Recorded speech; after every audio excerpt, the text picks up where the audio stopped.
রাশিয়ার president Vladimir Putin চলতি বছরই ভারত সফরে আসছেন। তবে সফরের সুনির্দিষ্ট দিনক্ষণ এখনও চূড়ান্ত হয়নি। এই সফরের ইঙ্গিত দিয়েছেন রাশিয়ায় সফররত ভারতীয় জাতীয় নিরাপত্তা উপদেষ্টা অজিত দোভাল।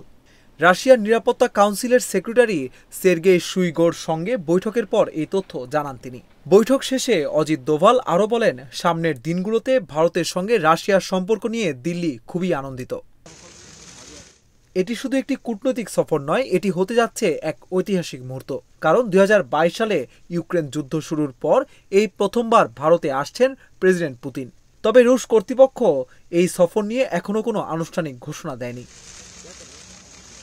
পেছনে ফিরলে দেখা যায় গত বছর দুই নেতার মধ্যে দেখা হয়েছিল দুবার। প্রথমবার জুলাই মাসে ২২তম ভারত রাশিয়া শীর্ষ সম্মেলনে যোগ দিতে প্রধানমন্ত্রী নরেন্দ্র মোদী গিয়েছিলেন মস্কো।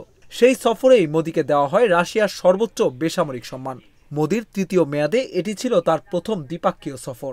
এরপর অক্টোবর মাসে কাজানে ব্রিক্স সম্মেলনের সময় সাইডলাইনে ফের বৈঠক করেন পুতিন ও মোদী। এবার পুতিন ভারত সফরে এলে এই সম্পর্ক আরও ঘনিষ্ঠ হবে, এমনটাই বলছেন বিশ্লেষকেরা।